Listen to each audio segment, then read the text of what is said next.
Let's do it, Taylor. Cue The following is a music. Just Green production brought to you by the Might Be News Network.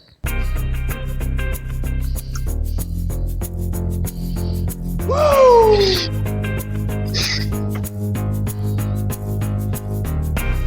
What's up, everybody? Welcome back to Might Be Brews Season 4, Episode 3, the podcast where we explore the people, places, and brews of the craft beer world. My name is John. With me, as always, Mr. Steve. How you doing, buddy? I thought we were counting total episodes now. What's our total episode count? Something. Oh, I don't know. It's a number. God. We got to do better. I will do better next time. The man behind the board, Taylor. How you doing? What's up? We failed already. Already a horrible episode. We're off to a terrible start. That's what happens. That's what happens. All right, guys, listen, before we get started, make sure you check out the brand new website, mbnnetwork.com. It's never been easier to find your new favorite podcast. Also, check us out on patreon.com/mbnnetwork. $5 a month gets you exclusive network content. And also, shout out to our sponsors, Eunomia CBD. Go to eunomiacbd.com. Use promo code MBN for 20% off and free stuff. That's eunomiacbd.com. Now we're done with the promotional stuff. Let's say hi to our guests. We've got Jim from Levante. Jim, how you doing, buddy? I'm doing well. How you guys doing? Fantastic. Thank you. Very good. For hanging out with us. Anthony, we've got Anthony. How you doing, buddy? Doing all right, gentlemen. How you guys? Doing I fantastic. feel weird just calling you Anthony because, like, I feel like you deserve a beer title. Like, every single person I've ever met in the beer world knows you. And you need to have, like, a more distinguished title than just Anthony. There's so many names that people call me, but I tend to not acknowledge most of them. Very I humble. hear you. That sounds like a good idea for the chat. We need the chat to give us some Anthony nicknames, and we'll put the best ones I'm sure up on the. most people Well, it's funny most you people mentioned. in the chat know Anthony, so they should definitely do that. Yeah, there's constantly nicknames flying around. One of my close friends is Amish Rob, and it's always hysterical because no one forgets Amish Rob. He's in the chat already, so I'm sure. Yeah, I'm sure he is. So he tried. We had this conversation when we were at Tampa Bay Beer Week one year, and I brought that up, and because I do both security and I'm an officiant, so I've done a bunch of weddings. He started introducing me to people as the preacher. I was like, I don't want to be the preacher, man. I don't want that one to stick. No. No, not at all. Well, hey, let's go around the room real quick. I just want to check in to see what everybody's sipping on. I'll start. I'm on that Marzen kick lately. So I got Brisk from Treehouse, German style Marzen beer, 5.3%. It's definitely solid. I mean, I haven't found a style that they mess up yet. So it's definitely going down. I thought it'd be a good way to start the night, something that's in the lager realm before I kick up the hops. But Jim, I'll go to you next. What are you sipping on? Today I'm sipping on Permutation. It's from Freak Folk Beer up in Burlington. I think they're a small blendery up in Vermont. I think they're former Tired Hands folks that moved up north and started a small operation up there. Real good stuff. This is a American Wild. I think they aged it for a while on black muscat grapes. So it's tasty. It's really good. These guys are doing some cool stuff. It sounds amazing. I don't know. I think I need to search out more blenderies because I think every time I've had something from one, it's been amazing. It's just like that whatever's going on there between brewing or the blending or not brewing at all. I mean, it's something I really need to dig into a little bit more because I really don't know much about what really is happening there. But the couple that we've tried have been awesome. Yeah, it's cool stuff. Taylor, what do you got? Right now, I am sipping on some Levante Escalante, which is absolutely really, really good. It's a Mexican-style lager. It's absolutely delicious. It's crisp, clean. Thanks. It's really good. Really good, Jim. Thanks. Love that beer. Thank you. Thank you. We do make clean styles. Every beer I've had from Levante is like just super clean. Like when people ask me, we talked about dinner a little bit last week, which I finally had some. I describe it as clean, and I say the same thing about your beers. They're just clean. They just taste clean. It's like the best way I can describe it. It's like this is something I should be drinking. You know what I mean? I think I appreciate that for the vast majority. Yeah, but then there's some that we, over personalize and they kind of go schizophrenic on us. And sure. You take a sip and you're like, whoa, what is, Resurrection by Tickle? That's one where it's like, what the hell is this? We can take it overboard sometimes, but it's cool. We're having fun. But yeah, I mean, a lot of the stuff that we've been putting out lately, I think, is a return to more equilibrium between the hazy, heavy adjunct styles and things like what you're drinking there, and a Schwarz beer that we made recently called the Good Shots, and some other things. So just trying to keep a balance. That's all, that's and cool. Try to meet everybody's needs. Absolutely, this is really good. Jim, what was the can that was out recently? I got a 4-pack of it, and I just, for some reason, could not retain the name, but it was a very bright red and blue can. Red and blue can. It was like almost tie-dye looking. Camo-ish. Accidental Dankitude. Yes, that was delicious.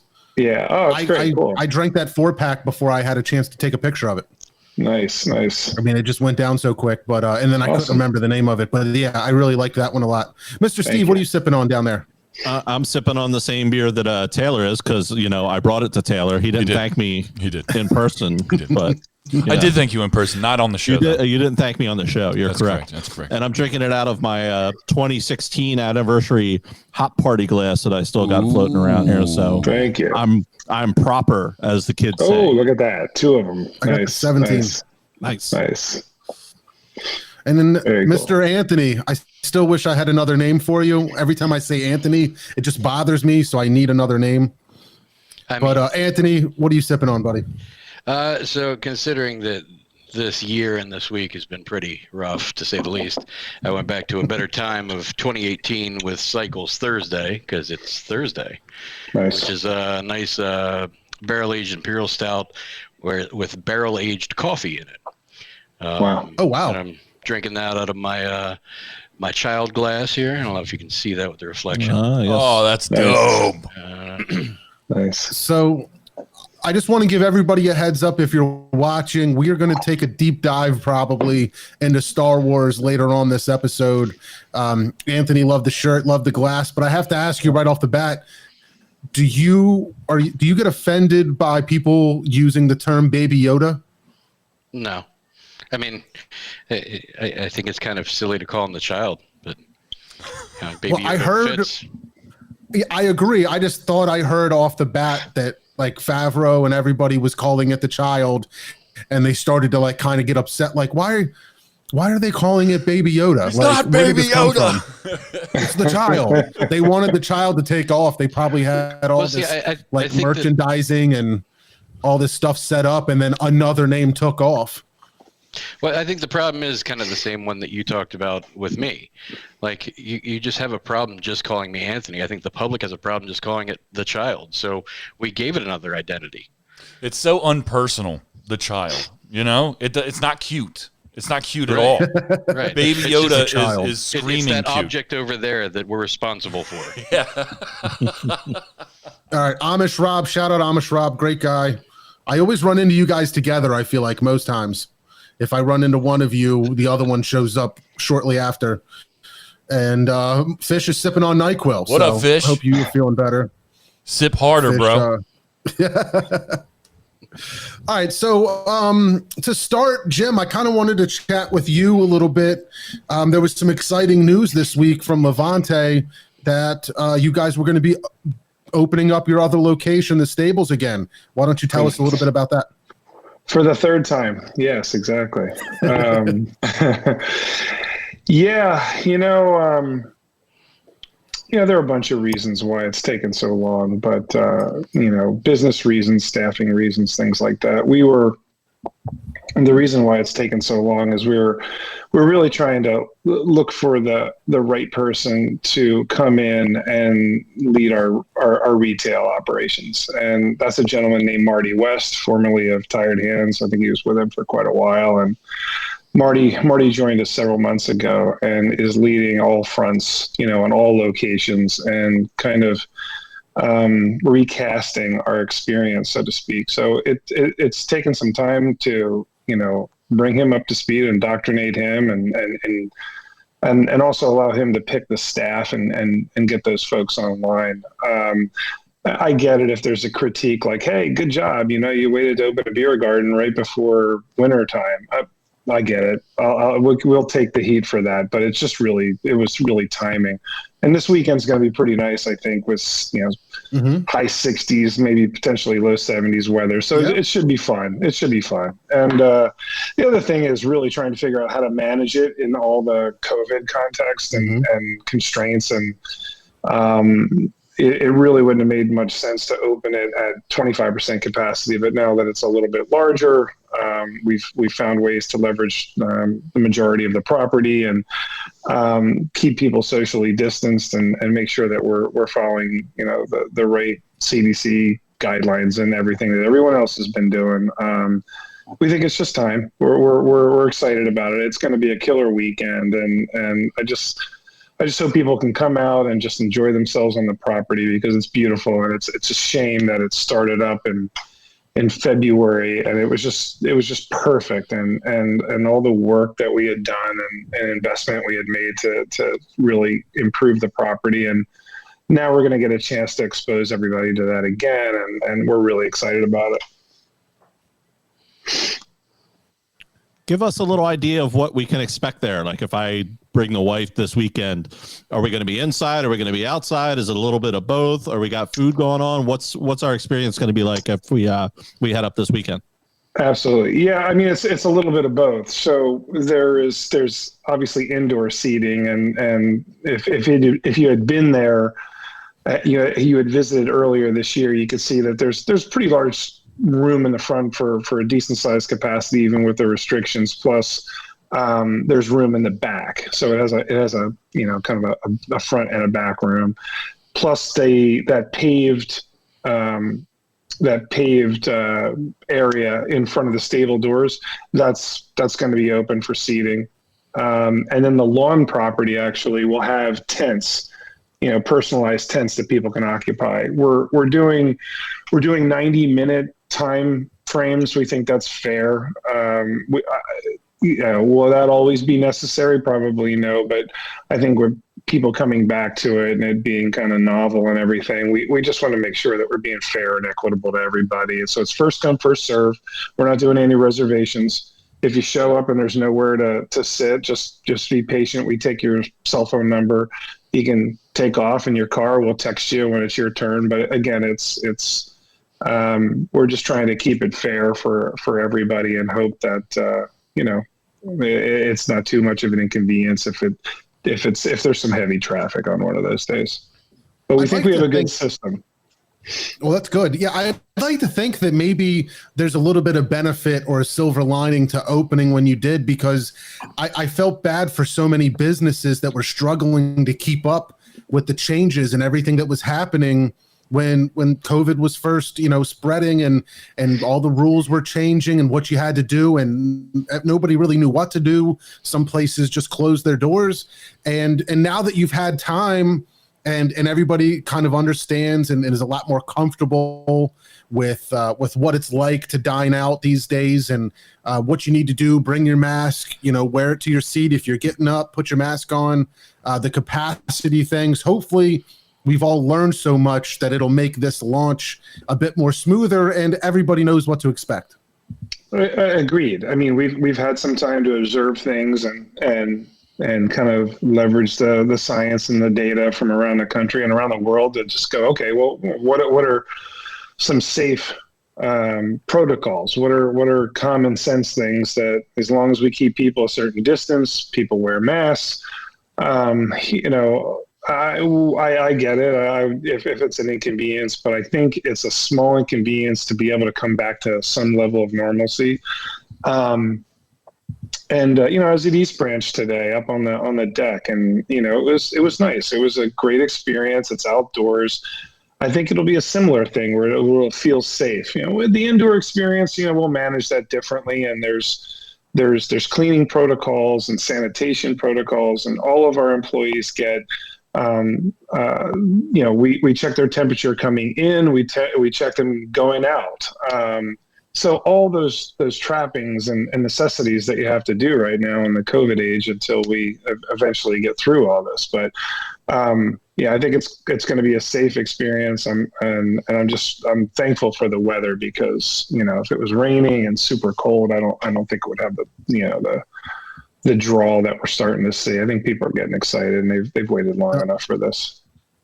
This is the perfect weather to have a couple beers outside. It's not too hot. You're not sweating, looking to be under a tent or something like that. It's going to be really nice. It's going to be a cool evening. Hoodie weather. But that sounds really, really nice.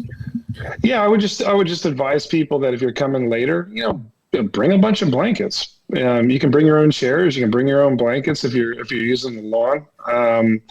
But dress warmly. We have heaters. We have fire pits. We have a bunch of things to keep it relatively comfortable. But just bundle up. It's all good. Wear a hat.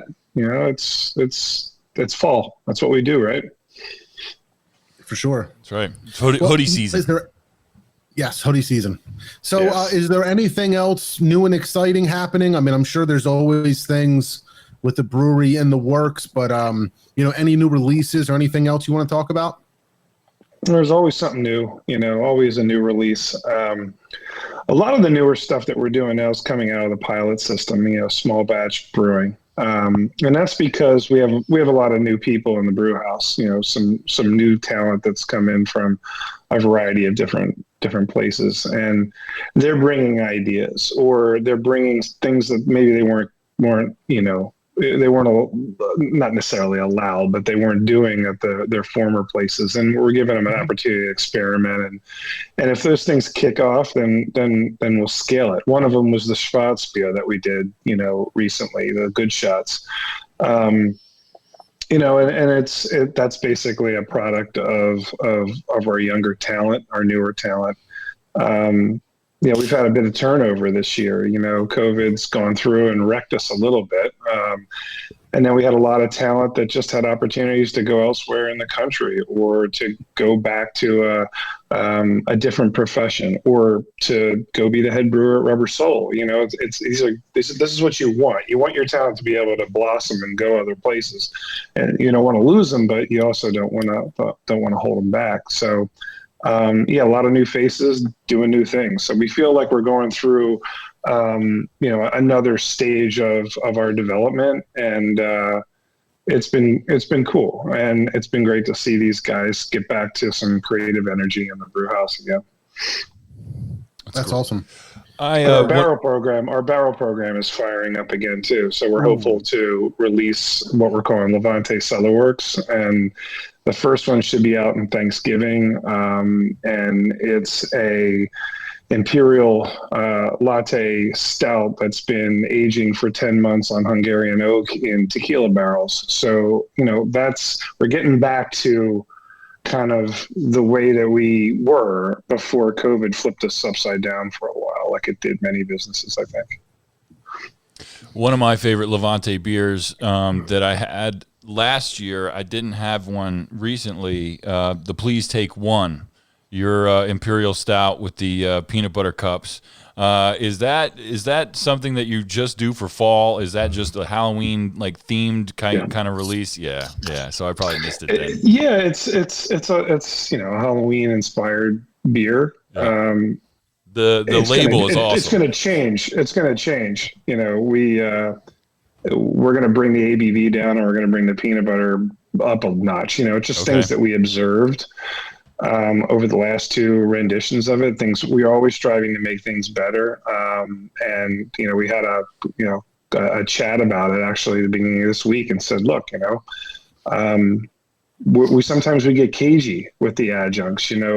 Even in our fruit fetish sours, you have to maintain a balance. But we think in that one, the ABV outplayed the peanut butter a little bit. So, just that's our transparent nature. We're going to make a better beer next October, but we think that'll punch you out with that peanut butter and chocolate effect that we may not have captured to the point that we wanted to this time. That's exciting because that beer is really good.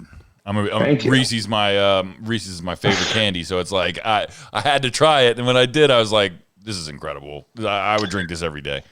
Oh, you're kind. Thank you. Right after dinner. Right before bed. Yeah. Jim, Chris in our chat had a question for you.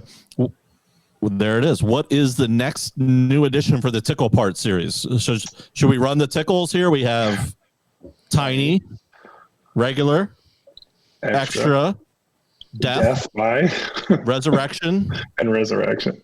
Did I miss one? Yeah, that's. I mean, I think resurrection's probably pushing it. Yeah. So you have everything. Yeah, you have everything from sessionable to liquid NyQuil. So Chris, Resurrection by Tickle will be coming back again pretty soon. It's a big beer, and this is kind of big beer season for triples and quads and imperials and all those kind of heavy beers. So that'll be making a comeback. Where you see Tiny Tickle, it's very sessionable and mostly in the spring and the summer. Tickle is constant, all around. We're actually looking for ways to even make Tickle Parts better, the base beer better. So there's some experimentation there. And if you're drinking the latest batch, I apologize because I brewed it with Paul and Tim, my partners. So yeah, things at Levante got a little squirrely lately that they had to drag the old heads back in, and we had to learn how to use the system again. So if you like it, that's completely by accident. That one is my favorite. I hate to be the guy that doesn't like or doesn't care for as much the highest selling Levante beer. I think Cloudy's definitely not my favorite. Oh, Cloudy, sure. Yep, my wife loves it. I get her 4-packs all the time, and I usually get myself Tickle Parts. You got to be a fan of Idaho 7, that particular hop. That's you're in or out on it. Interesting thing is that there is Reincarnation by Tickle. That's a good idea, Jace. Oh, it'll be a clear beer. It'll be a West Coast Tickle Parts. I had a suggestion for you. I don't know if you're doing any experimentation with that wild brew yeast, that Philly souring yeast. Yes, we have. But if you did in your Tickle Part series, but only a pickle flavored and called it Pickle Tarts. That's coming from Kerry Watson. Watson not at all. With that. Come on, man. Did he really? Yeah, he used to break my stones about it all the time. Not with the yeast part. That's yours. But with the name, he was calling it that. Genius. Pickle Tarts. Pickle Tarts. Yeah, I think Tickle Parts is one of the changes that you guys were talking about changes is that we tilted towards wholesale for the first time in our short lifetime. I mean, we were never a wholesale brewery. We never really were putting cans on shelves, but obviously, COVID flips your model and we don't have any retail revenue coming in from the tap rooms. And we decided let's start to, kind of grow horizontally. So we're distributed throughout the entire state of Pennsylvania now, self-distributed, but also through distribution channels. So you can find us anywhere in the state. That's a big departure for us. That's huge. I feel like I've seen some make it out of state. Yeah, because we're also in Delaware, New Jersey, Maryland, and then Virginia and Louisiana, and then Tavor takes us to 27 to 29 states as well. But that's small batch runs that they take a little bit of this, a little bit of that, and they're a sell-through model, so they don't want a lot. They want 100 cases, and it's gone in a couple of days. It's really, I don't know, man. I get proud for stuff like that. It's kind of cool when you think about, going into the tap room and the garage doors open and people are sitting around at the high tops having beers. And then, I'm in Frederick, Maryland for work, and I go to the beer store to pick something up, and you see, your local guys on the shelf. It's really cool to see that it's gotten that range, and that hopefully it ends up growing more fans, all over the country. Well, agreed. I mean, some of it's philosophical things. Like I've always wanted Levante to remain small. And I think most of my partners do too, but you get to a point where when we feel it's more important to grow from an employment status and be able to provide jobs, and no one's getting rich over at Levante, I can assure you of that. And you have to look for viable channels, especially when COVID hit, and your retail channels dried up. So it made sense. I don't know if it'll continue forever, but Levante is at its heart, it's a brewery, but there are many channels behind the scenes that I don't think a lot of people know that happen out of Carter Drive, and where the beer ends up and the range that we're taking it these days. And we're just trying to expose people to it. I think you're seeing similar things from Other Half and Equilibrium and Toppling Goliath. New Trail is another one that, decided to do a wholesale centric type of thing. And we just did a collaboration with them. And, when you do a collaboration and it's like, okay, it's like, 200, 300 cases, right, Anthony? It's something kind of small and it's, but not with New Trail. When you do a beer with New Trail, it's 280 barrels, it's huge. And it's going, you're going to see this collab everywhere. It's going to be all over the place. Similar to the one that they did recently, I think with Imprint. That's their model. And I appreciate that. I think they're trying to do something different. So we were excited to work with them. We hadn't done a collaboration in a while, so I'm excited. It's called Pointing North. It's double IPA. It's hazy. I mean, both of us are kind of haze boys, and it was great working with them. And it was really effortless to work with Mike LaRosa and those guys. When should we expect to see that around? I think it's got to be done fermentation by now. I mean, it was at least the majority of it. It was brewed on the 19th of October. So I think that thing's going to probably be canned within a week, and then out in distribution and available on our site and their site and a variety of other places. I'd say take 2 weeks, 2.5 weeks. Nice. Well, I think if it's okay, I want to switch gears a little bit. We've got an hour to do for the actual podcast, and then we'll probably hang out for a little bit longer and stay live with people. But I wanted to switch over to beer news a little bit. First off, I think GABF was whatever. I don't even know how they did it, but was happening since the last episode. Maybe not. I'm not sure, but I just pulled it up because I noticed that one of our friends, a friend of the show, Wallenpaupack Brewing, they took I think silver for English mild or bitter. They have a beer called English Pale Mild Ale. So I was excited for them. And then another PA brewery that I actually hit up and was pretty impressed with, Attic Brewing out of Philadelphia. I think they won silver as well for English style brown ale for their Bloodhound brown ale. So I thought that was kind of exciting. Wanted to give a couple shout outs to some other PA breweries. I'm still waiting to get a hold of some Wallenpaupack. I definitely want to try their beers. We got to travel. We got to get on a road trip here soon. I know. I heard she shipped them to somebody, so I want to see if we can get on that mailing list somehow. Either that, or are we going to throw the podcaster in the back of the car and take a drive up? I would like to do that. Also, did you guys see Treehouse is opening a new location on the Cape? Yeah. Sandwich, Massachusetts, right on the water. Those pictures look insane. Mm-hmm. Yeah, it's nuts. Which I'm kind of curious what that's going to do for, the main Charlton brewery. I mean, is that going to free up lines and waits at all? Or is it just going to be, an experience thing? How many people are going to go out of their way for another location? Their model of being so centered in one spot and everything goes through there. The taps, the consuming beer, the can sales, merchandise, everything goes through that location. I wonder what it's going to do for them, or how it's going to affect that model if they start to spread out like that. I mean, it'll be novel at first, right? I mean, everybody's going to rush one way, and that's going to be flooded. Everybody's going to say, "Yay, the availability is so much better now. We can get it's quicker in and out."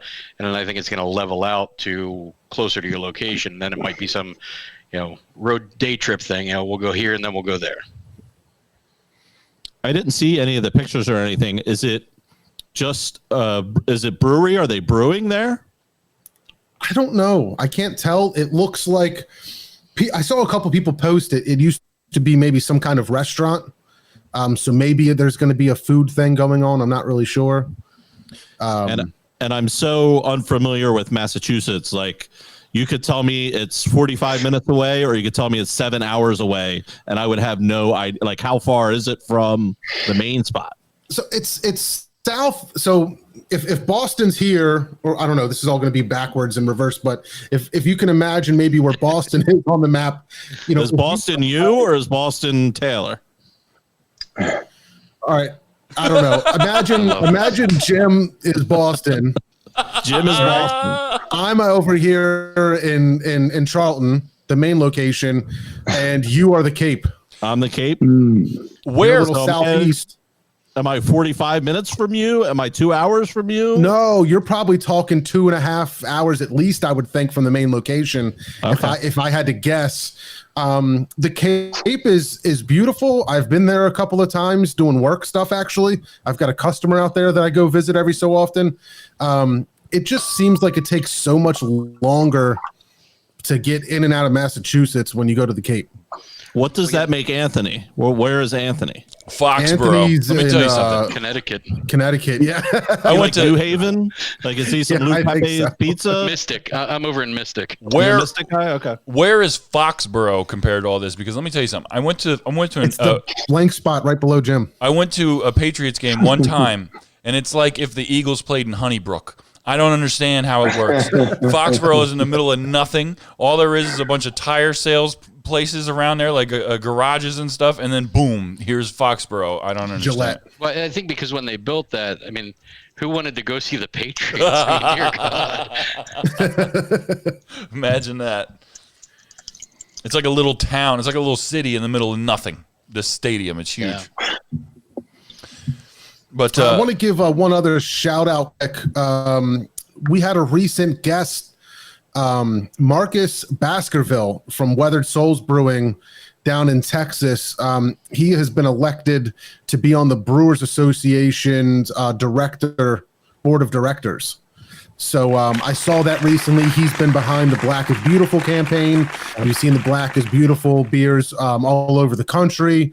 So it's a really cool initiative. And it was really awesome that we were able to sneak some time with him and get him on the show. And I thought that was really neat to see that he's got a 3-year spot that he was elected to on the board of directors, I think is what I said. Board of directors. That's awesome. So I thought that was really cool too. And a night shift also coming to PA, which I thought was pretty interesting. Yep. We talked to them on the show as well. They were hoping to open a location in Philly. That fell through because of COVID, but they started their own distribution game. I don't know how they're distributing down here, but we should see their cans hitting the shelves soon, which would be pretty exciting, I think. What's that? I said, I don't care how they're doing it. Just give me the night shift. Yeah, right. Yeah, it's pretty exciting. I always almost feel like overload, man. It's like I have such a hard time at the beer stores anymore. And I love like just going to a brewery, having a couple of beers, taking a 4-pack home. And that seems to be more my mood anymore, because going to a beer store is immediately overwhelming. and anymore. Finally, they're starting to put in coolers and things like that to keep these IPAs, a little bit fresher and things like that. But I mean, you're looking through, trying to check dates. And maybe Jim, you can elaborate, but do you not have to put dates on cans? Because I feel like some do, some don't. Some just put like a color on it. There's all kinds of weird things that I've seen, and I wish I just knew if the beer was fresh. Yeah, the only way you're really going to know, I mean, when you look underneath them and you see like the colored dot, you can't really translate that. So the breweries that are putting the actual date on it, I respect them because they're trying to demonstrate, be as transparent as possible and say, hey, this is a hop forward beer. It's only a week, 2 weeks, 3 weeks, 4 weeks old, and that's a whole other misconception. I mean, it's like when a beer really falls off. I mean, it depends. There's chemistry behind it, but when you see a beer and from Other Half or Tired Hands or Levante or a bunch of different places that are putting a date on it because they want you to know, hey, we stand by it. I respect that. And that doesn't mean I don't respect those who don't. If you're putting out high volume beers, you're not going to put a date on it. And that's because they might sit on the shelf just because there's so much of it. Doesn't make it any worse. Like you're going to get a pseudo Sue from Toppling Goliath, and it's probably less than a month old. It's going to be banging. Doesn't have a date on the can, But then sometimes you go into a beer distributor, you take a look. If you see a hoppy beer that's been there for a year, well, caveat emptor right there. If you're going to buy it, it's up to you. Yeah, but to your point, I mean, one of the things that annoys me most about the beer scene in general is, to quote a friend, the attitude of if it doesn't have a canned on date of tomorrow, it's already bad. I would agree with you. That's just a fallacy. Yeah. Now, look, a 6-month-old Tickle Parts is not going to taste the same as a 2-week-old Tickle Parts, and I think that's a fair thing to say. But to say that a 1-month-old or 2-month-old Punch or double dry hopped, Alien Church is not good or fresh, go punt. I disagree highly with that. Yeah, it's an interesting, I don't know. I think I talk about it probably too much, but being at a beer store is pretty tough these days. Yeah, but I mean, going back to what you said, John, I mean, look at what you're whining about. You're talking about having too much selection in a beer store. I mean, Pennsylvania gets some amazing distribution. We have crazy archaic alcohol laws, but for some reason we are absolutely blessed with distribution that the rest of the country doesn't get. Yep.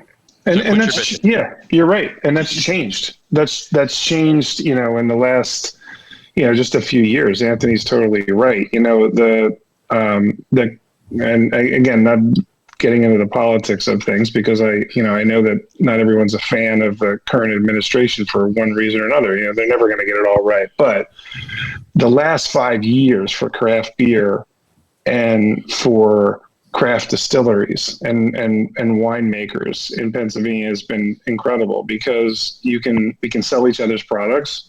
You have local distributors who can have tap systems and sell crowlers and do a variety of mixed. I mean, it used to be a case, then it was 12 packs, then it was 6 packs, 4 packs, mixed 4 packs. I mean, single bottles now, mix and match your own.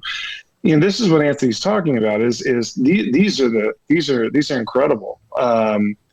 The archaic things I think are, hey, you can only have 2 6-packs in your hand when you walk out of the bar, or and I don't even know how much those are legislated, but you're right.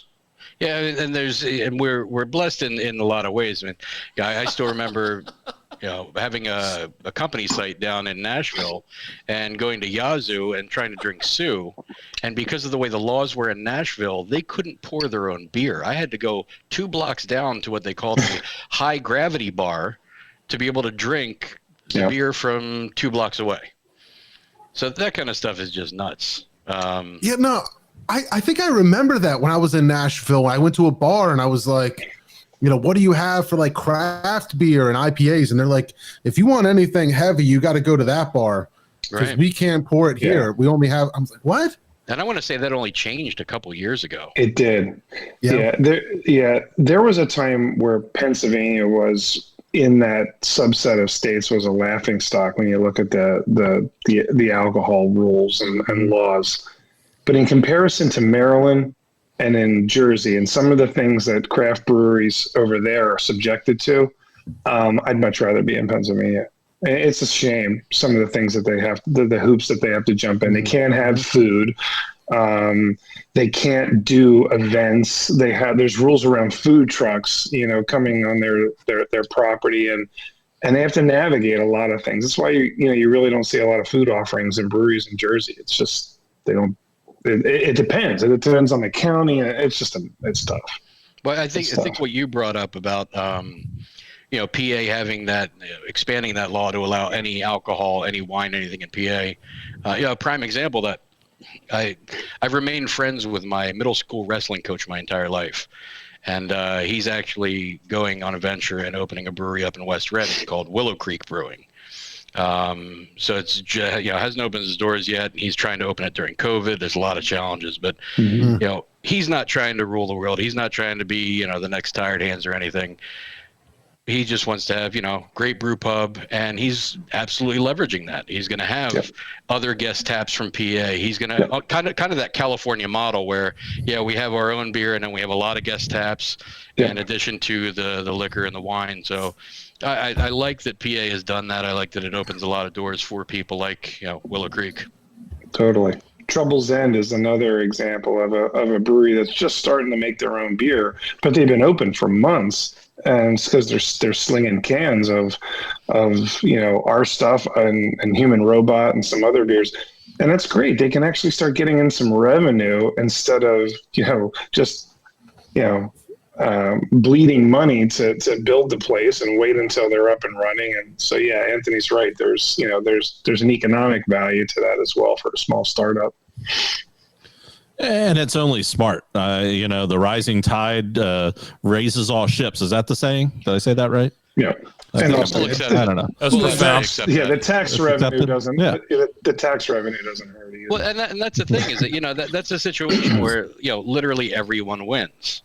I mean, touching a little bit on some of the recent outcomes that we've seen of marijuana legalization in states. I mean, Colorado set that bar high to say, pun intended. Here's all the tax revenue, so much so that they were paying residents out. Well, other states are seeing that going, well, okay, it's happening anyway. Might as well legalize it, control it, and get the taxes off of it. Yep, exactly. Same thing with the alcohol in PA. I mean, let them sell it. The more sales, the more taxes. You win. Yep. And the other thing is, Pennsylvania allows us to self-distribute through the mail. I mean, could you imagine that 5 years ago? Where Tired Hands or us or anybody slinging boxes through UPS or it's when Tired Hands and we did it. I think the third one was Strange Roots out in Pittsburgh, and then Beaver Brewing was the fourth, and now there's 30 something Pennsylvania breweries that are shipping in the mail. I mean, it's fantastic. I mean, but the delivered amenities are modern, and it's in the Amazon world. People expect that stuff. Sure. Tavor is another one that really kind of opened people's minds to that. And but to be able to get fresh beer from Free Will or Tired Hands or Grist House or whomever is slinging it in the mail, that's awesome. Yeah, you pay a premium, but I think you have to appreciate that shipping. Something that weighs that much, it costs a little bit. And that's the tough part about it. It's not a high margin channel for any brewery. I can speak from experience, but it's a good one. It's a great way to get your product out there. You mentioned marijuana getting. Oh, go ahead. No, you go ahead. I was going to say, you mentioned marijuana getting legalized. You can go to out in Oregon and do whatever you want now. Whatever you want. Well, it was interesting though. If you looked at, I mean, I don't really know anything about this, but when I looked at the numbers for the volumes they were talking about, being legal to carry, they look like very small numbers. I mean, somebody else would have to validate that. I have no clue. I'll do it right in front of them, and then I don't have it anymore. It's interesting you brought up Oregon. I don't know if anybody else has heard this, but I read an article earlier today that Oregon proposed an 800% beer, wine, and cider tax increase. Well, yeah. 800% increase. How does that work? That would be devastating to the industry. It's on AmericanCraftBeer.com. You can look it up. Oregon proposes 800% beer, wine, and tax increase. You would hope something like this does not go through and become a new trend among governments that say, hey, this is the new marijuana thing that we can tax all these breweries opening up. Let's bump their taxes up and make some more money off of them. Yeah, here's your pint of Dead Guy Ale. That'll be $27, please. Yeah, I don't know how that's going to work, but Jesus. Hopefully that does not grow any legs. At least you can do drugs. Yeah, the background around it, and this is not justification for it, is that with COVID-19, they've lost a lot of tax revenues for the state. They're looking for ways, where are people spending their money, and go after it. And an 800% tax, I think hopefully that's misreported. But yeah, I've read the same thing. I think it's crazy. I guess we had a similar thing here.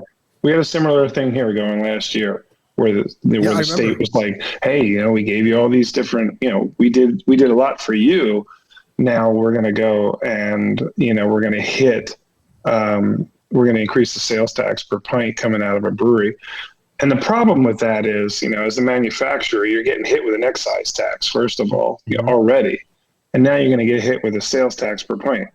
Now that doesn't seem fair to breweries. Now, if you flip it over to bars and restaurants, they're like, yeah, dude, we're paying it. You got to look at both sides of this. And I think where they ended up with was a 1.5% increase in, tax on it instead of 6%. There's always a middle ground. It never has to be, polarized, but unfortunately a lot of that is these days. Yeah, hopefully they figure that out. And I guess just to tie the conversations together, I saw that Sweetwater Brewing out of Georgia, I believe, just sold to a cannabis company in a $300 million deal. That's not which I thought was an interesting acquisition, that a cannabis company would go after them, although I think their flagship beer is 420 Pale Ale. Woo! Yep. Yeah, as well as what was that? G13 was Hop your Hash? other one. Oh yeah, G13, Hop Hash.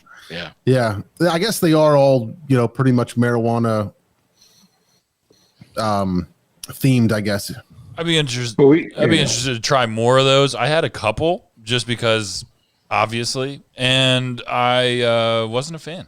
I don't know why. I think one of them was a steep water. I don't remember. It was like last year, so maybe I would like it now because I like beer now. It was definitely a sweet water, and it really had a bong water kind of taste to it, in my opinion. Yeah, so I remember it being like bong water. I was like, this is horrible. Right, mission accomplished. So I've heard.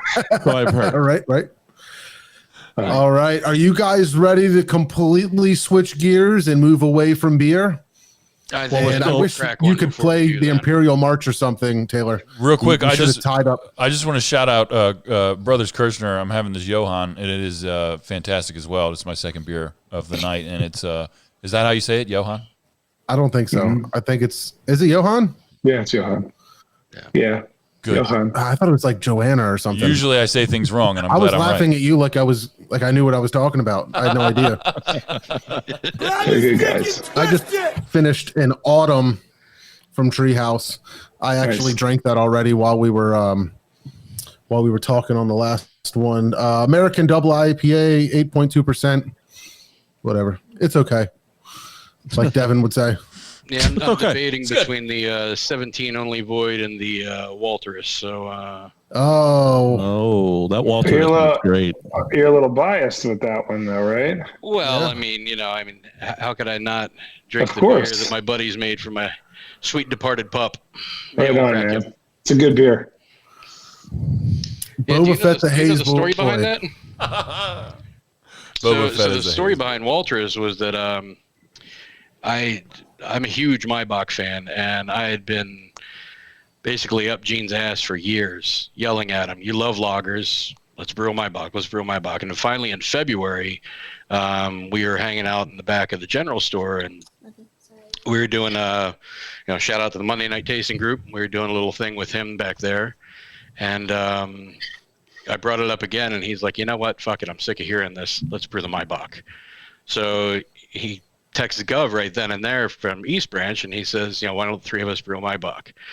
And we're all three talking about it, and he picked the date, and he said, "Okay, so I think it was March 30th. We'll do it." And clearly, March 30th was not going to happen this year because here it went. So the long story short was that I got a text from Kevin McGovern that said, "Look, the bug was planted with the Maibach. I brewed it. Sorry you didn't get a chance, and we couldn't do it all together, but I'll let you name it." So like a week before that was when the dog had died, Walter. And I was talking about that conversation. He said, "Screw it, let's call it Walter." So we came to make it Walterus. Nice. It's a great story. Yeah, it was pretty That cool. is awesome. Oh, and the label color. He asked me, and it was weird. He asked me to send him a picture of the dog, and I said, "That's strange. You don't put pictures on your labels, right?" He said, "No." So what he did was he took the picture I sent him, and he had a color swab from the picture and used that so it's the same color as his fur. It was kind of cool of him, That is That's really very cool. cool. That's really cool. Very Good thoughtful. guys. That's awesome. Very thoughtful. Nobody fucking emailed me when my dog died. You didn't tell me. I started a segment. I started a segment for you. I What was his would have at name? least drank a beer. No, I hear you. I'm just kidding. What was your dog's Taylor's name? losing shit over it. You should have told Lucy. me. Oh, no, it's Lucy. okay. It's no big deal. I'll call Lucy parts. He Come said it's on, no man. big deal. It's a Wait a second. Wait a second. Lucy parts. We're not naming a beer parts of a deceased dog. We're not doing that. I got to put a stop to this, Jim. I'm helping you. Oh, that's funny. Oh, my goodness. It's got a I ring think to we're- it, but if you know what it is, it's like, ew. No. Oh, my goodness. Oh, that's funny. Oh. All right. So Star Wars. Let's get this switched up. Let's talk That's Star horrific. Wars. All right. All right. So, Anthony, I know you're a huge Star Wars guy. Jim, I don't know. What's your... You seemed pretty excited to talk a little Star Wars earlier. Dude, you guys are too young to be in the Star Wars fan club, man. I'm OG Star Wars. I'm with Ant. I'm probably with Steve a little bit, but you two young brothers up on the top left and right. I mean, you're all like Clone Wars stuff and like new stuff, man. You're like next generation Star Wars. Come on, man. I saw the prequels. Dude, I saw the revamped 7 versions. years old. I took $1 to the movie theater. A 7-year-old rolled in there and saw Star Wars.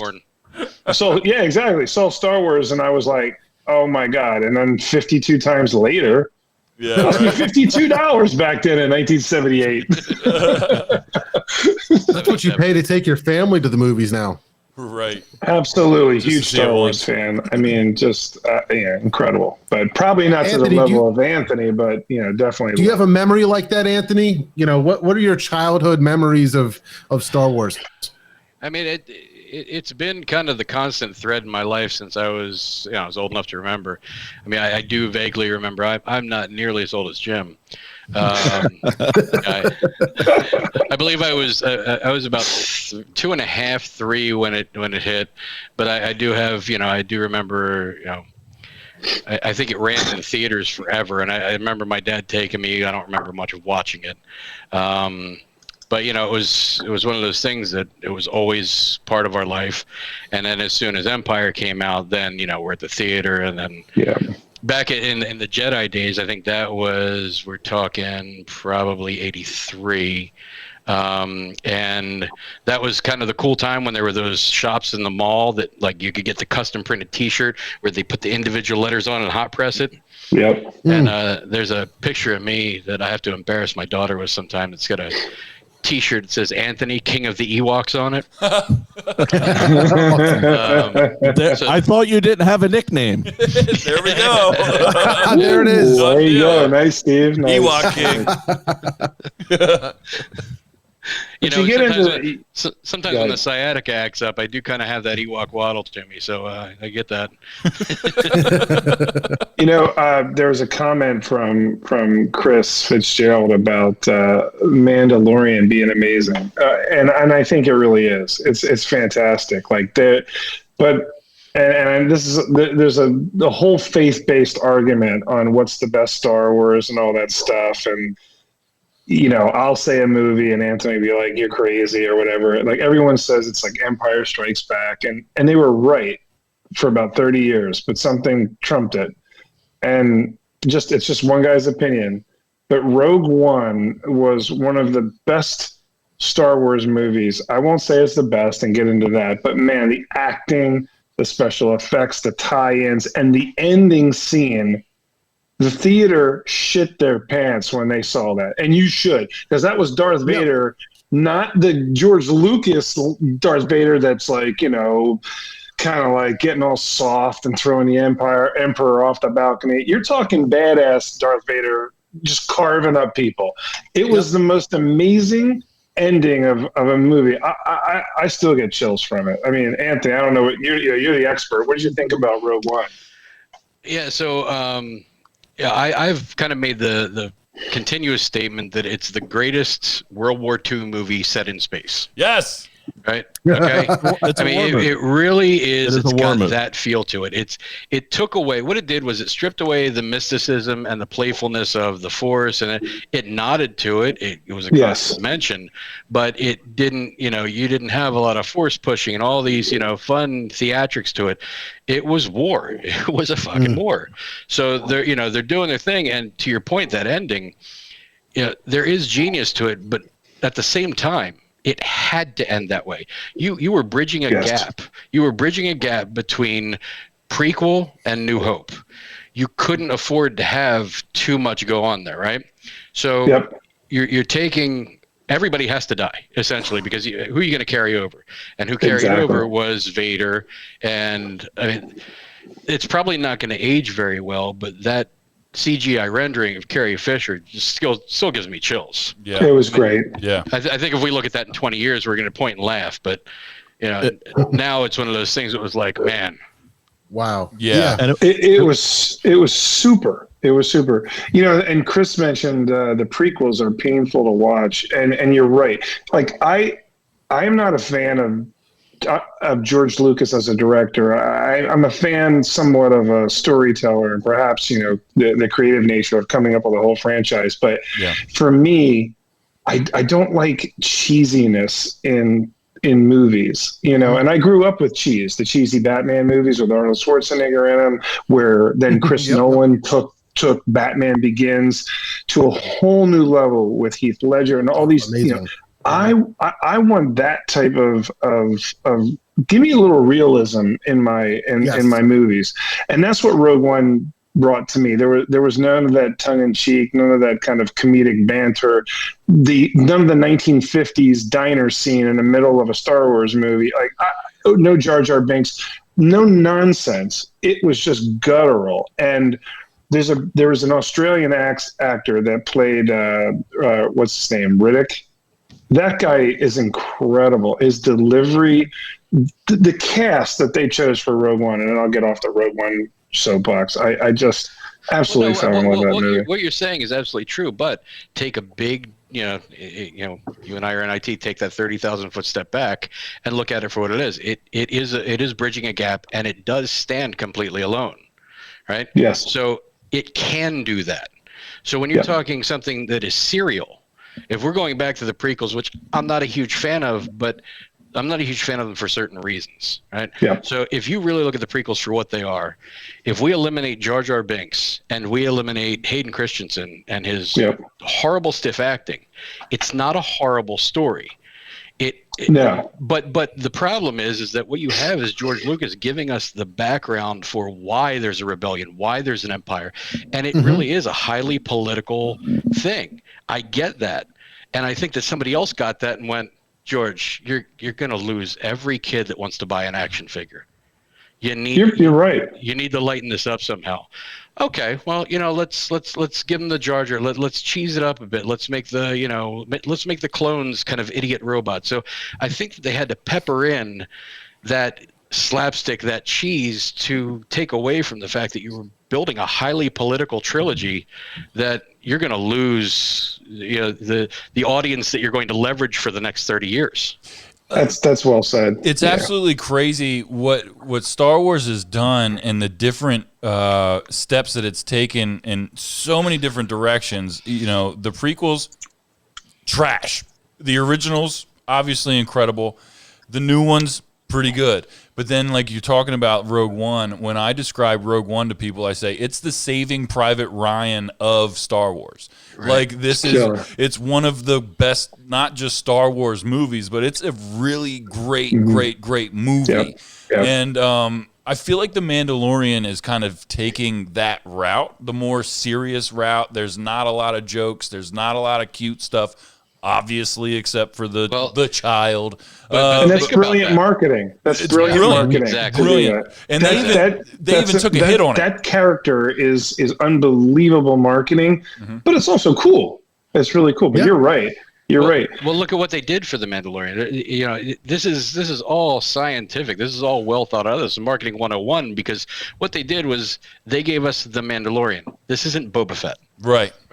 We got something very visually familiar to attach to that we hold dear. Everybody loves Boba Fett. Right. So we have a Mandalorian. Okay, we have more of a backstory to them. Now we have the Jar Jar Binks, which is the cute, childish aspect, which is going to hook my younger viewers. Our wives, everybody who anybody who isn't is fringe is into it as well. The cool thing The Mandalorian does that the movies don't have the luxury of doing is deep dives. So if we're talking about, and I'm going to stay away from spoilers because not everybody's up to speed, but if we look at the last episode, it was very Tusken Raider centric, Sand People centric. Since I was a kid, the Sand People were intriguing. Why? They're very nomadic. They're very very rustic and tribal. But at the same time, there's some sophistication to them that's mentioned in terms of knowing how to camouflage themselves, hide themselves. And this episode gave us that full deep dive into their culture, and actually seeing how deep and how depth. And I was just tickled pink to absolutely watch that as an adult, having 40-year gap of who the hell are these guys.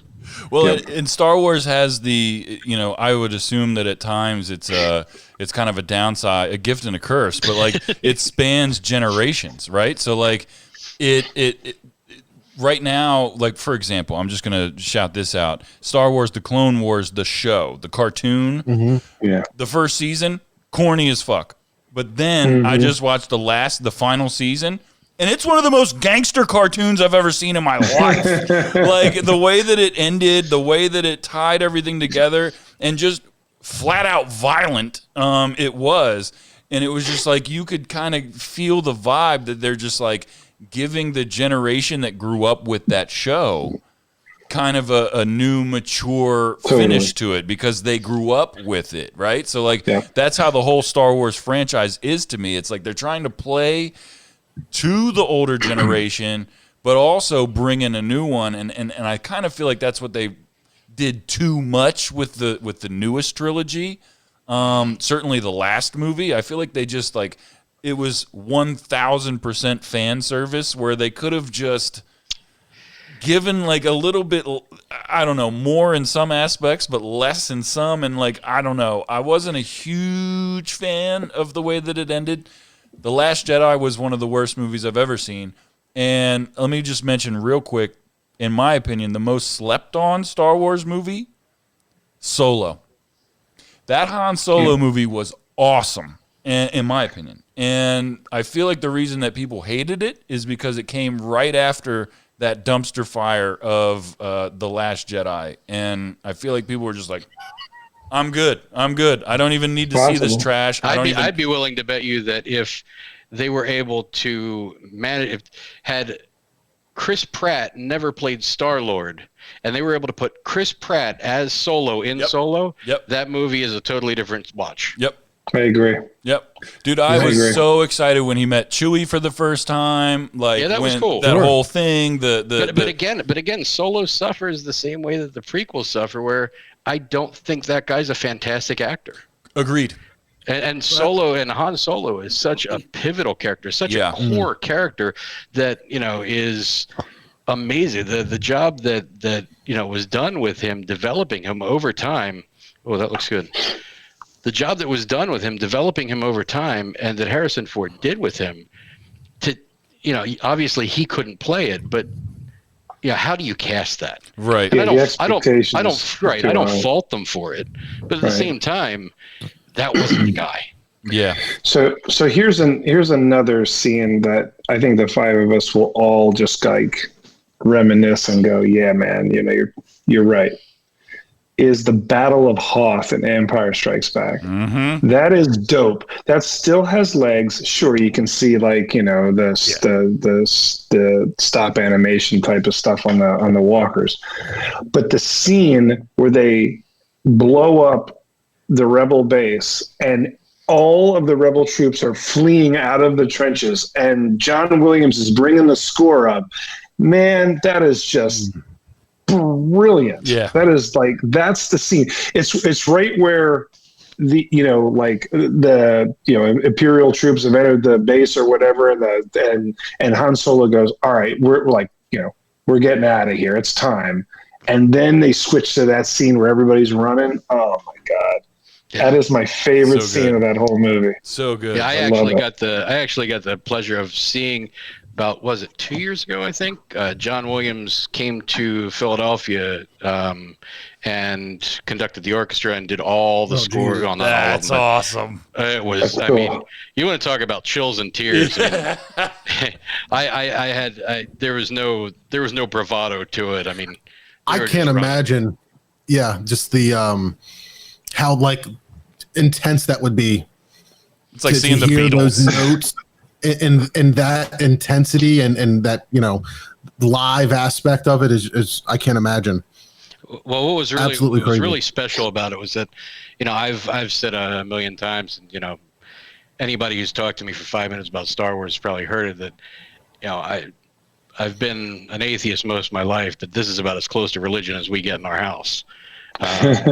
Nice. And my daughter's been raised with this so hardcore. And what cool thing about my daughter is that I think for the past, God, I wish she was around, I want to say it's 3 or 4 years, she's made it a point to ensure that she's wearing something Star Wars or has her Star Wars necklace on. Like, it's one of these things where it is that deep in our family. Cool. That's awesome. But I remember being at John Williams, and we're watching it, and we're standing there, and we're in the back, and he started playing Han and the Princess, that overture, and it came on, and I just started welling up.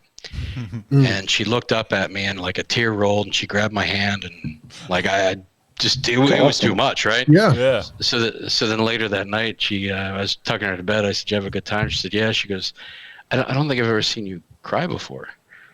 And I said, "Well, it was for the right reasons." I said, "It was a good thing." And she just gave me a big hug, and it was really, really something else. That's really cool. Yeah, what a bond, what a connection, for sure. Yeah, it's neat. You'll always have Star Wars. Yeah. One of the reasons I wanted to bring this up and talk about it, because it was somewhat of a recent revelation to me, I'd say probably in the last couple of years, where, of course, I've seen the movies, I kind of understand the story, I've enjoyed them, really liked, of course, the original trilogy and things like that. But I started to dig into the Clone Wars a little bit. And I think more than any other parts of Star Wars, for some reason, I've become a huge fan of the Clone Wars. And I think because when I finally clicked everything together and everything really started to make sense, and you realize how deep these stories can go, and what exactly was happening and leads up to these major plot points that we see in the biggest movies ever, makes those moments so much more incredible and intense and meaningful, because there's so much story building up to it. And I can't think of any other franchise or anybody who's done this deep webbed, deep dive storytelling across multiple narratives that all come back to these moments of, Vader and Luke standing across from each other. Oh yeah. You know what I mean? It's insane when if you take the time and put all these pieces together. And I have a hard time doing that mentally myself, but finally figuring everything out was a huge deal. We were talking about the prequels, and I feel like, when you look at the original trilogy, and there was a formula there that they were trying to reproduce, and I feel like there's always the droid. There's a droid that is has the human characteristics and plays a part. Which correct me if I'm wrong, but I feel like they put Jar Jar in that spot instead. And some of the droids prequel were in movies. Yeah, the droids are Well, there. I mean, the only characters that have been in every movie is C-3PO. Yeah. Yeah. Yep. And Sure. even and to that point, they even managed to shoehorn him into Solo because they put Anthony Daniels as one of the refugees fleeing the prison, just to make sure that He was in all of C-3PO them. was in every movie. But as a main character, like with the So new wild. movies with BB-8, I was not thrilled. But with Solo, I forget the name of the droid, or not Solo. With Rogue One, the droid that's in that one Oh, he's great. plays a fantastic part. It's fantastic. Yeah. Like great. they nailed the personality. They nailed that part of the formula. Yeah. And I feel like they did the same thing in The Mandalorian with IG-11. Yeah. Yeah. Well, I that mean, was- look at the role that he played in Rogue One. That was the only kind of comic relief you Yeah. had to that. That was the only Yeah. lightheartedness. Yep. So Yeah, to your point, to some degree, they kind of did put him in there for that. Sure. yeah. It was I really like so- IG-11, and that's brought me another I guess like another person that I follow now, the guy that played the IG-11 voice but also directed a couple episodes of The Mandalorian. I think is it Taiki Waititi? Yeah. Yeah. He Something also like that. directed Thor Ragnarok, which is like one of the best Marvel movies out there. But I've been following that guy a lot now and watching his movies and the things he directs. But also, did you guys see The Mandalorian behind the scenes? Did you guys watch that whole I forget what it's called, The Gallery on Disney Yeah. Plus? Yeah, that's what it's called. I did not watch that. It's really good. If you have not, it is probably one of the most interesting things. They did an episode just on the technology that they did, and I had to watch it a second time because I was so blown away with it. I mean, you guys being in IT and stuff like that, I mean, I'm sure, just like a little quick preview, a majority of where they shot that show is on a stage where the back wall and the ceiling is a screen. So they're not on location, and there's not green screen, and they did that on purpose because the Mandalorian's armor is so shiny that green screen and trying to edit all that out would be later. But they literally have almost like a video game. The background of the scene is on this screen in this little area where they put up some props and shoot everything, and the background knows where they're at and moves with them when they move the camera. Things like that just completely blew my mind as far as how they did that show. It's just absolutely amazing. Well, I think that the home run that J.J. Abrams, when he came in to do Force Awakens. The Force Awakens, making that solid decision that he wants everything as tactile as possible. He wanted to get away from all the green screen. He wanted to get away from all the CGI. So everything was as tactile as possible. And I think that is where The Mandalorian actually, I mean, and not having watched all the behind the scenes, there's a lot of that. A lot of those creatures are latex rubber creatures. They're not CGI'd in. Right. But they look so much better. They look so much better. They're so much more believable, you know, and unlike they were, Anthony, back in the original Star Wars, you know, they were plastic or they were hard. It was just the technology of the times. Yeah, it's what they had. What do you guys think of the scene in The Rise of Skywalker at the end where Chewbacca gets Han Solo's medal? I thought that was dope. I thought it was so good. It was so good. It was such a clutch move. Whoever came up with that, it was so good. I wasn't emotional really at all in the new trilogy except for Chewbacca. Like he got me with Han, he got me with Leia. Like his emotions, I can't understand him, but I know like how much it hurts him, and it was just he delivers. That delivered to me, man. Like that really connected, and he's always been one of my favorite characters, and maybe that's why I liked Solo so much.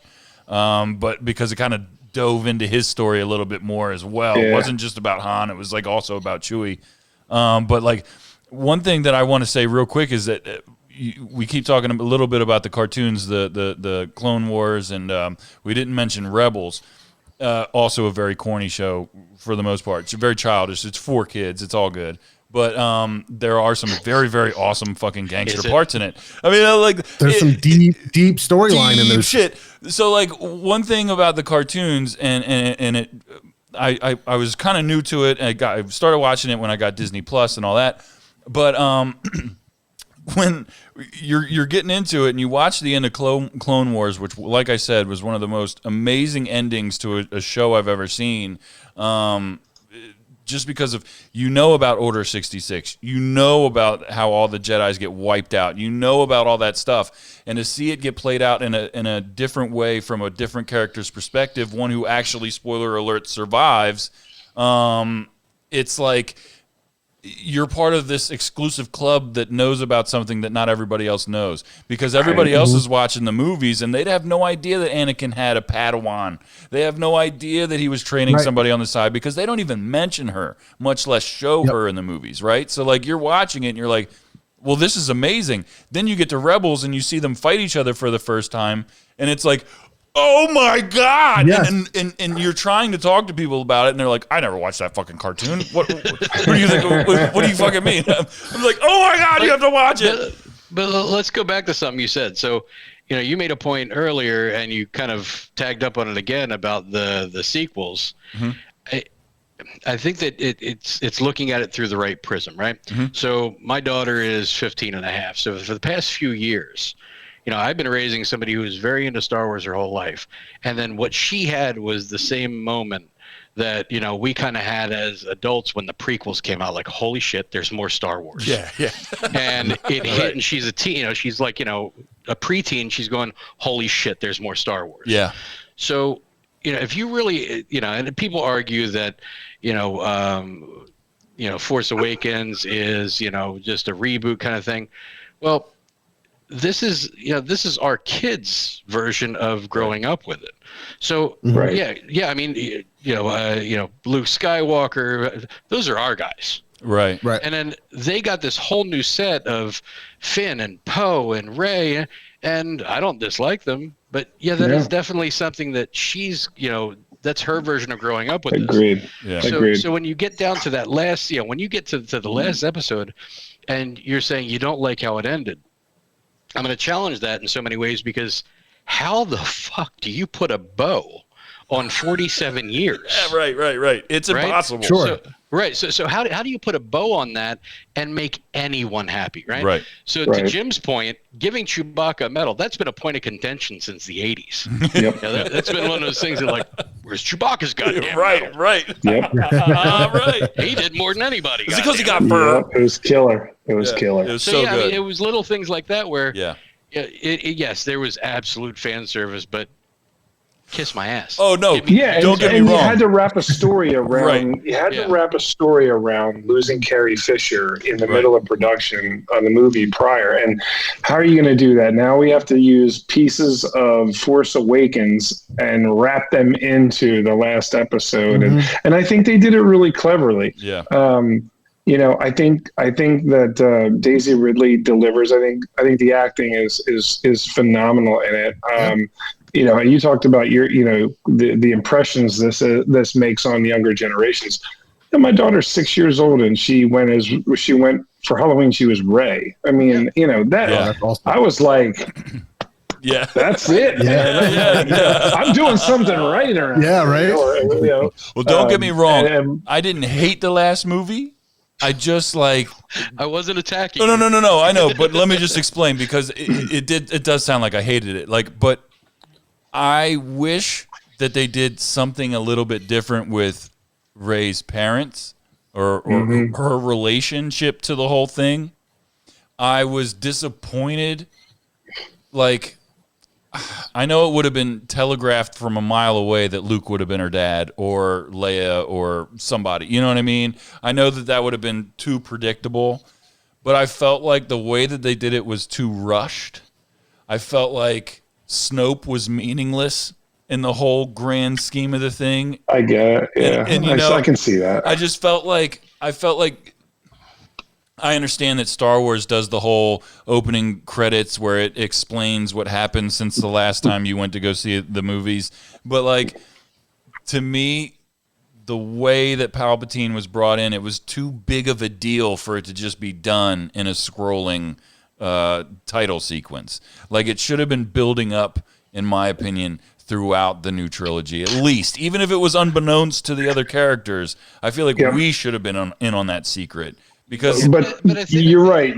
You're right. But to Anthony's point earlier, and I mean, you're totally right. I felt the same way about Snopes and other things. And there were some aspects of the Rise of Skywalker that seemed disjointed or rushed. But Anthony was right.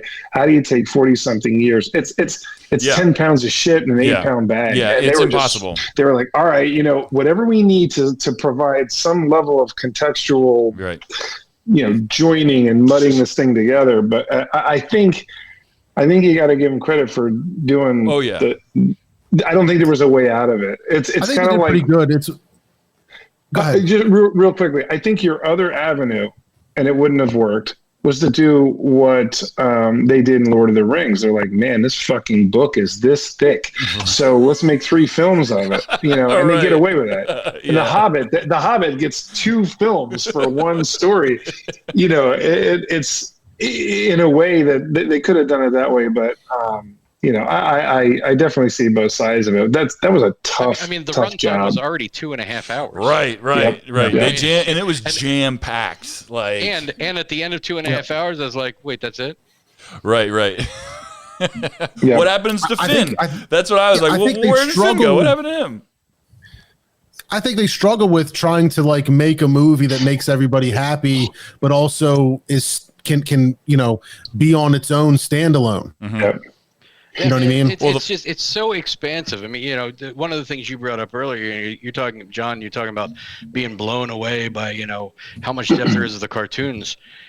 It has birthed so much. There's an entire universe of books that when Disney comics. took over, Yep. and books and comics Comics, actually, yeah. Carrie Watson, one of my dearest friends, was cleaning out some stuff and sent my daughter his old Star Wars comics. Wow. And she has just been digging through those. Dope. It's amazing. Yeah. That's cool. The comics, the books, everything that has spun off of this. And when Disney took over, it was like, they started drawing lines. They're like, okay, well, we know what our plan is moving forward. So this is canon, this is canon, this is canon. And there's a subset of Star Wars geeks far beyond me that were outraged for the 57 books they've read that I haven't touched. Sure. If But anybody, we've gotten so much from it. The books, the TV shows. Now we're on the Mandalorian. Your theme parks. Everything is there. if people want to get into the comics and don't know how, a really easy and pretty affordable way to do it is a subscription-based app on your phone called Marvel Unlimited. They've got a ton of Star Wars comics A ton of Star Wars comics, and I go through them from time to time. They have random issues, but they have old stuff, new stuff. It's really, really cool. Marvel Unlimited, go check it out. They don't pay us. Yeah, and to that point, the same thing with I mentioned the theme parks. They've released comics based on the content that they've created in the theme parks. Wow.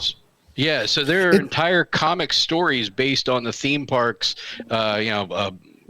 Galaxy's Edge, Black Spire Outpost, all those things that they've created. Now there's a comic series based off of the artificial galaxy that they've created there. Absolutely. Well, so look, I know Taylor's probably wanting to wrap things up, and I'm not going to let him yet. We should do cheers real quick before we get out of here. Well, I've got 2 Star Wars topics that I want to discuss first. Good Lord. 2 of them? We've already had an hour and a half. You're fucking killing me now. Well, it is what it is because it's Star Wars. Buckle up, Taylor. Do you want to toast? You want to do toast? Well, do your 1.5 Star Wars topics real quick.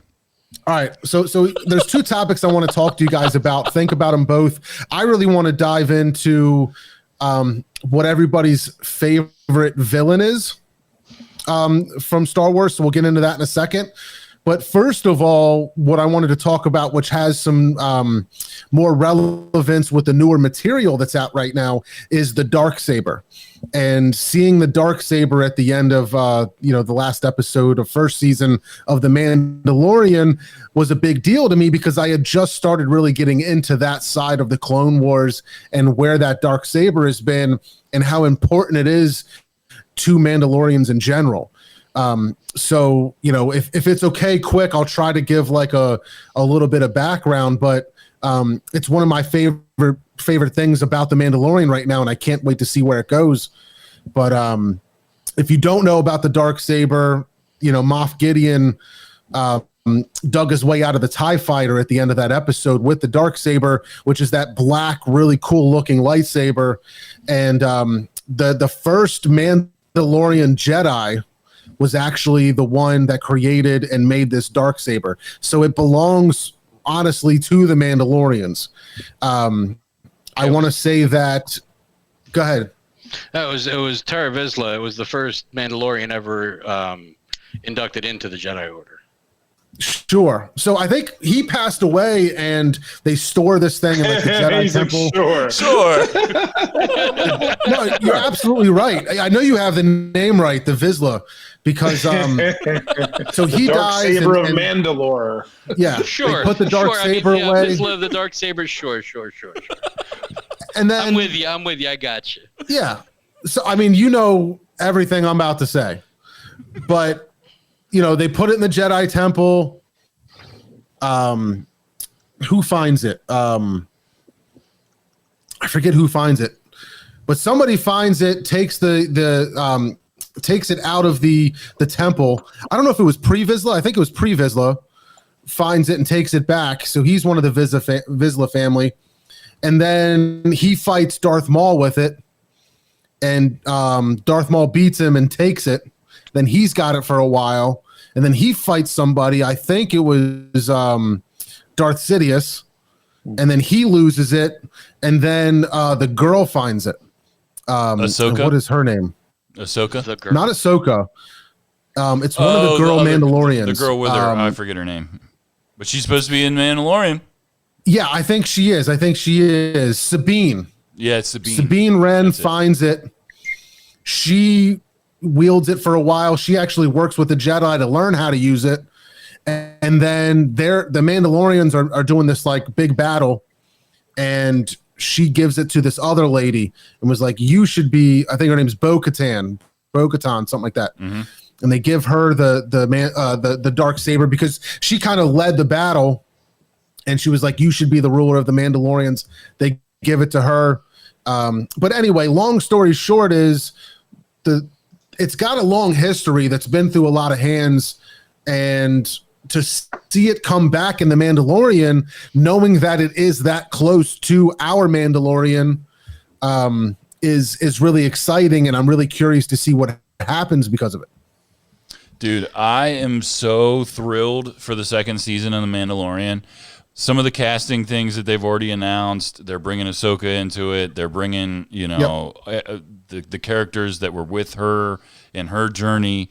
Excuse me, they're bringing Rosario Dawson as Ahsoka. Yes. into it. I How can't crazy is that? Credit where believe it. credit is due, bro. It's That is amazing. Amazing. And you want to talk about fan service, because they've already, like, before this was ever announced, like, people were like, Rosario Dawson would be the perfect adult Ahsoka. And well, what's funny about like, that is that she was campaigning for it too, Yes. because she and Kevin Smith are tight friends and have been for years. He had been pitching that for a long time with her. He's like, you should play this if it ever comes up, blah, blah. And as soon as The Mandalorian started popping up, there was this whole phone chain of like Kevin Smith and Jon Favreau. It was like, you got to get her in there. Yeah. So that was being campaigned behind the scenes before that ever happened. So amazing and just so crazy that they made it happen. And they're bringing in the characters that were with her, like I was saying. And it's just, when The Mandalorian, the first episode of The Mandalorian, I was just like so blown away by it, to the point, and this is going to be crazy to you guys, but I was just like, this is the best thing that they could possibly do with Star Wars right now. Now that like the movies are like winding down, so to speak, and it's just like, this is the future. This is we're looking at the future right now of Star Wars. Yeah, I'm sorry to interrupt you. I've been reading Chris Fitzgerald's comments in here, and I need to have a beer with this dude sometime in the future. I just texted him. Yeah, I just messaged him on Facebook. I really need to hang with this guy. Great. But what I'm looking at is, am I wrong? Did they not actually choose her? He's saying that they picked up Sasha Banks. Yeah. I saw IMDb. I saw a bunch of things put. Yeah, so did I. Yeah. I saw a lot pointed towards Rosario Dawson. Is that No? Sasha Banks is going to be Sabine. I think everybody's pointing Sasha towards Banks her is being. Sabine. Yeah. Because wasn't Sasha Banks in Battlestar Galactica, the remake? Is that the right person? Did anybody watch that? I did. I watched the whole thing. I binged it. It was fantastic. Oh, I loved it. I loved it. I thought it was really good. I don't know. I don't think Sasha Banks was in that though. Am I thinking the wrong thing?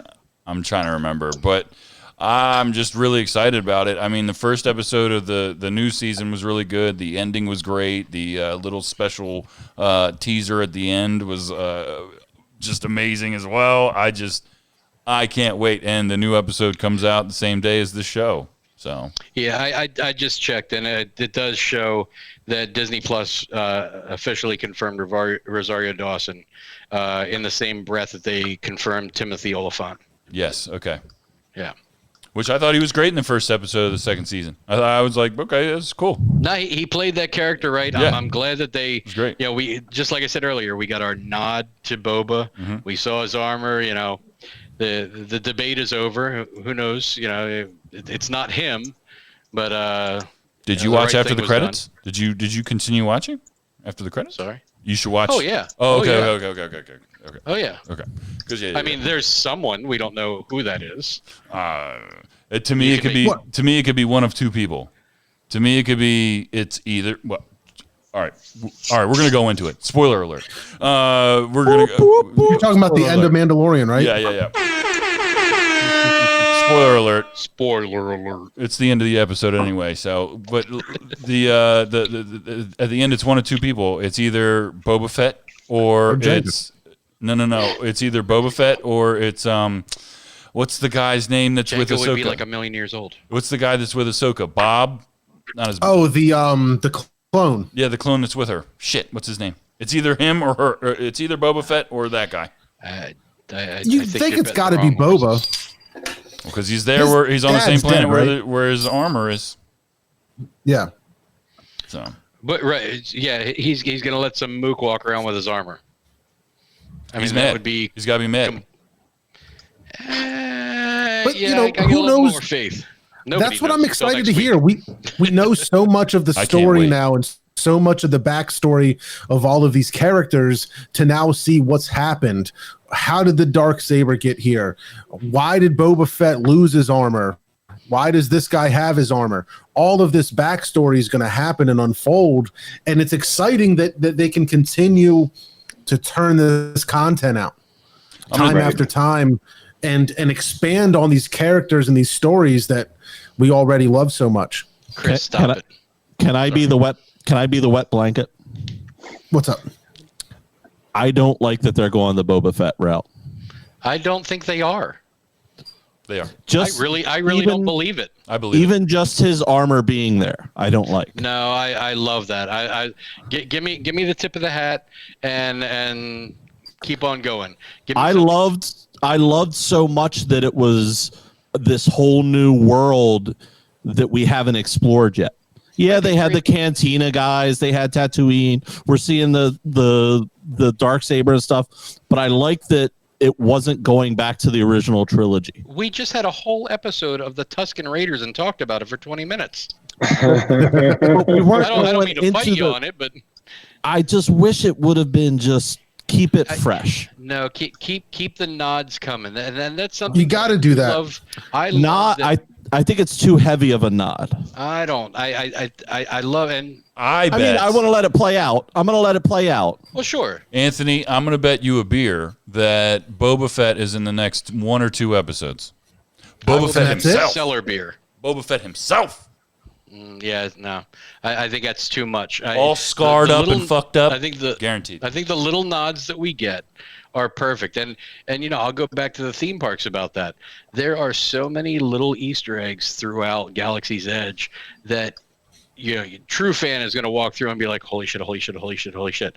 I like those little give me some old school. Oh shit, that's his armor. Somebody's actually using it.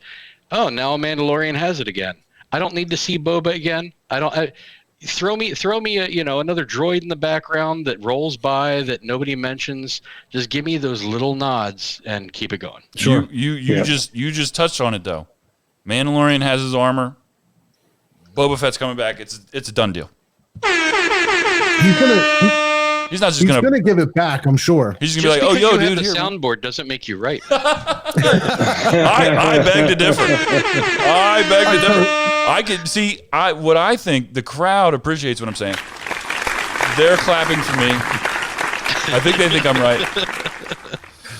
I think they think I'm right. So look, we can keep going a little bit later. I know Taylor wants to wrap up the podcast, but I think it'd be an interesting topic quick to discuss your favorite villain in the Star Wars universe. If anybody wants to go ahead. No, let's do that live after the show. Let's do cheers. Let's end this podcast real quick. And okay, let's keep going because you guys can keep going all night if you want to, but I have to edit a show and do all that stuff. Okay. I'm going first. Go first. Oh, my cheers, my toast of the week is to the voters, people that showed up and did your duty, regardless of who you're voting for. It's your civic duty. It's an important thing that you do, that you go out there and take care of business.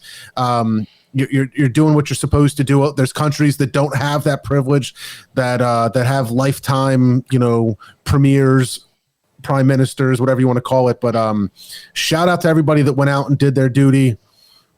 Toast of the week. Toast of the week. Good job. I'm along the same lines. Mine's to the poll workers. Those guys sitting there unpacking ballots, envelopes, checking signatures. Shout out to the poll workers. Toast to you guys. Toast to you guys. I also want to kind of keep it in the same vein. Everybody needs a fucking drink right now, I'm sure. It's been a long week for everybody, no matter what side of the political aisle you're on. This even goes out to you dumb fuck QAnon people out there. Just for real, just take a fucking chill pill. Everybody just kind of calm down, stay off of 8chan, and just relax. It'll be over one way or the other, and no matter who wins, that'll also be over one way or the other 4 years from now. So cheers to everybody. Take a chill pill. Love your neighbor and all that dumb shit. Just relax. Agreed. That being You guys said, don't fuck have everybody. to, but if you guys have anything, feel free. Cheers to the Mandalorian. Yeah. Cheers to Boba Fett coming back this tomorrow. Watch, I'm telling you. I have a feeling, man. I have a feeling. You're on, man. I will bet you a cellar beer on Let's that do one. it. That's Let's not do him. it. You're on. You're on. Do you right. think that Taylor has a cellar beer? Steve, you'll have to bring me one, but I'll give it to Anthony. Okay, I got you. So this is the most ghetto bet I've made in years. I'll bet All right, you man. something you don't have. Yeah. I'll hook you up. I'll get one from somebody. I'll give it to you. But All I right, won't give me have some to. music. All right. All right, guys, listen, if you took the time to hang out with us, listen to our podcast, watch us online, we really appreciate you. Thank you so much for taking the time. Jim and Anthony, it's been an absolute pleasure. You guys are fantastic. Thank you so much for hanging out with us. Thank you. Make sure everybody checks out mbnnetwork.com. It's never been easier to find your favorite podcast. Might be news, relatable radio, might be sports, might be tunes, might be brews.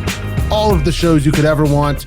Check out Levante. Check out Levante Stables opening up today. So if you're watching this, it's tomorrow. If you're listening to this, it's today. Mr. Steve can do that much better than I can, trying to decipher the time-space continuum. God forbid I throw in an election result too. We just throw the whole time-space continuum on its ear. Absolutely. But thank you guys for listening. We're going to keep this going on Facebook Live for a little bit. But we appreciate you, and we'll talk to you next time.